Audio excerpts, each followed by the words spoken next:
Hello guys, welcome back my new blog में आपका स्वागत है। कैसे हैं आप सब लोग? आशा करते हैं आप सब लोग बहुत अच्छे होंगे। मैं भी बहुत अच्छी हूँ। बड़े दिनों के बाद ब्लॉग बनाया है और डाल रही हूँ, प्लीज़ देखिएगा ज़रूर। ये ब्लॉग मैंने बहुत पहले बनाया था, जिस दिन रक्षाबंधन थी। तो यहाँ हमारी दीदी हैं, कमल के राखी बांध रही हैं, मेरे राखी बांधेंगी और हमारे ईशू के बांधे, क्योंकि हम लोग को निकलना था। हम लोग लेट इसलिए हो गए, वैसे एक दिन पहले जाते हैं। जैसे कि 9 तारीख को रक्षाबंधन थी, तो हम लोग जाते हैं 8 तारीख को, ठीक है, एक दिन पहले निकलते हैं। तो हुआ ये कि हम लोग उसी दिन क्यों निकल रहे हैं, क्योंकि ईशू का टेस्ट था 8 तारीख को, तो इसलिए मैं नहीं निकल पाई। अगर घर मेरा पास में होता तो शायद मैं उसी दिन निकल जाती, पर मेरा घंटे कम से कम 7-8 घंटे लगते हैं घर पहुंचने में। तो यहाँ पे हमारी दीदी, हमारी बुआ सास दोनों जो शाम के ही आ गई थी, 8 तारीख की शाम के।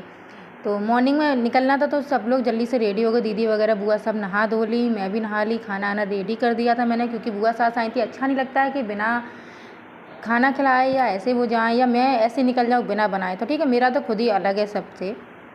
तो मैं जल्दी उठी, बनाया, थोड़ा लेट हो गई थी बस।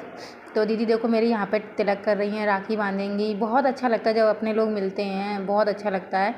तो यहाँ पे सुबह के ऐसे ही 8 बजने वाला था, 8 से 10 मिनट 15 मिनट कम ही थे। तो मैं यहाँ बांध रही थी। बुआ बोली जल्दी आओ आओ सुहानी, जल्दी बंधवा लो फिर जाओ, क्योंकि हम लेट हो रहे थे बहुत, क्योंकि बस मिलना बहुत मुश्किल की बात है। सबसे बड़ी बात, रक्षाबंधन उसी दिन था। तो फ्री बस चल रही थी, फर्स्ट टाइम मैं फ्री बस में जाऊंगी। अभी कोई आइडिया नहीं है कि मुझे बस मिलेगी या नहीं मिलेगी, ये मैं आगे बताऊंगी आपको। पर मैं, ऐसा नहीं है कि मैं पैसे वगैरह सब लेके जाऊँ, क्योंकि साथ में मेरा बच्चा जा रहा है और कोई नहीं जाता है। तो मैं नहीं चाहती कि मेरे बच्चे को या मुझे कोई रास्ते में प्रॉब्लम हो, ठीक है। तो यहाँ मेरी ये बीच वाली बुआ हैं, किरण बुआ, जिन्होंने मुझे राखी बांध दी है। वो मेरी दीदी खड़ी है ग्रीन सूट में, और उससे आगे जो पिंक दुपट्टा ओढ़े हैं वो हमारी सबसे छोटी बुआ है, अनीता बुआ।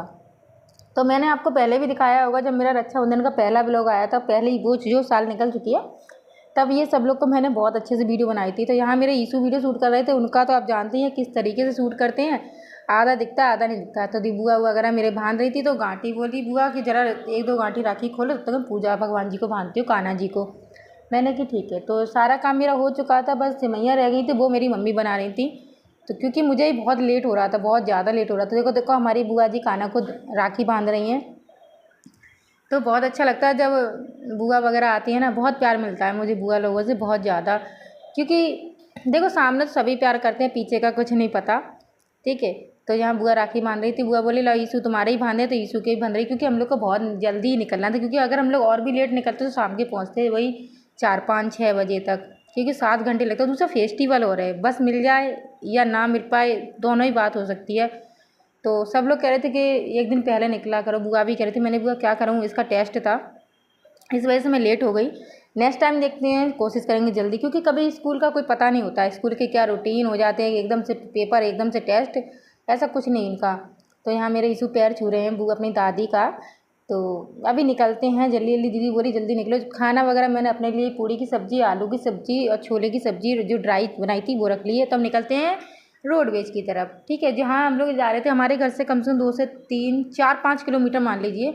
तो ईशू वगैरह हम लोग बैठ चुके थे। तो ये हमारा रास्ता मेरे ऑफिस के ही साइड का पड़ता है, तो देख लीजिए। तो यहाँ पे मैंने थोड़ा फास्ट कर दिया है। मैं सारे ब्लॉग डालूंगी जितने मेरे मिस हो गए थे, क्योंकि मेरे पास टाइम नहीं था। तो आज मेरा टाइम मिला है, तो मैं सोच रही हूँ कंटिन्यू कर दूँ। तो यहाँ पे हम लोग सैटेलाइट जा रहे हैं, देखते हैं कहाँ तक की बस मिलती है, क्योंकि डायरेक्ट बस मिले इटावा के लिए वो पॉसिबल नहीं है, इम्पॉसिबल है। तो यहाँ मुझे बस मिली थी फ़रकाबाद के लिए।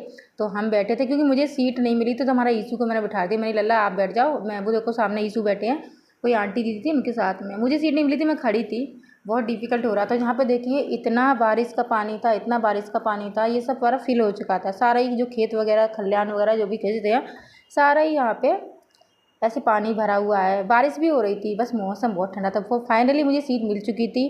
फ़रकाबाद से 1 घंटे पहले मुझे सीट मिली है, तो मैं बैठे बैठे जाए, वो लास्ट वाली सीट थी, धीमे धीमे करके। और हमारे साथ जो एक घटना घटी थी, वो मैं आपको बता देती हूँ। वो मेरे आते वक्त घटना घटी थी, तो मैं इस वाली वीडियो में तो नहीं डालूँगी, मैं वहाँ पर भी आपको बताऊँगी जब मैं घर से आऊँगी ना तब। अभी नहीं तो इसमें बताऊँगी। क्योंकि देखिए कितना मौसम ठंडा होता है ना, सच में बता रही हूँ। अगर बिल्कुल भी गर्मी होती ना, तो जो इस भीड़ में मैं गई हूँ ना, बस इतनी भरी हुई थी। मैं आपको दिखा देती हूँ बस कितनी भरी हुई है। लोग खड़े खड़े जा रहे थे। एक तो फेस्टिवल इतना बड़ा है कि लोगों को, भाई को, बहन को, सबको मतलब इन्जॉय रहता है कि हाँ बहन के घर जाएँ, बहन भाई के घर जाएँ। तो सारा फेस्टिवल बहुत इन्जॉयमेंट वाला रहता है। तो यहाँ पे देखिए मौसम बहुत ज़्यादा वैसा हो रहा है। तो देखिए यहाँ पे बस कितनी भरी हुई है। ये देखिए ये एक रामगंगा नदी है, तो जो यहाँ पे भरी हुई है, बहुत भरी। वैसे ये छोटी दिखती है बट इस टाइम बारिश हो रही ना, तो सारा देखिए आप जो वहाँ पे जो गार्डन वगैरह नहीं दिख रहे, फूल वगैरह, वो सारे यहाँ पे इतना फिल हो रहे। चलिए बस दिखाते हैं कितनी भरी हुई है आपको, कौन कौन खड़ा है। ये देखिए आंटी लोग थी जो खड़ी हुई थी। यहाँ पे मैं हमेशा हेल्प करती हूँ, यहाँ पर भी मैंने हेल्प की है। कुछ मेरे से जो बड़ी आंटी थी मम्मी के बराबर की, तो मैंने उनको सीट दी। वो सीट मेरे लिए थी बट मैंने उनको दी। मैंने कहा आप बैठ जाओ, मैं थोड़ा दूर खड़े होकर चलती हूँ, कोई प्रॉब्लम नहीं है, फिर अगर आप गिरेंगे तो आपको चोट लग जाएगी। तो यहाँ पे मैं निकल चुकी हूँ फ़रक़ाबाद के लिए। फ़रक़ाबाद देखते हैं कब तक पहुँचते हैं। उसके बाद हम फ़रक़ाबाद में आपको फिर से दूसरे ब्लॉग में एंटर कराऊंगी। तो यहाँ पे मैं यीशु से बात करी। ये देखिए हनुमान जी है ना, बहुत प्यारे लगते हैं मुझे, मैं जब भी जाते देखती रहती हूँ। तो ये हमारे यीशु खाने के लिए कह रहे थे मम्मी कुछ ले दो, तो मैंने कि नहीं, बाहर का बहुत हम लोग कम खाते हैं, ज़्यादातर अपना खुद ही लेके चलते हैं। तो यहाँ पे देखिए सारे के सारे जो गाँव थे, जो खेत खलिहान थे, सब भरे हुए हैं पानी से, क्योंकि इतनी बारिश हुई है।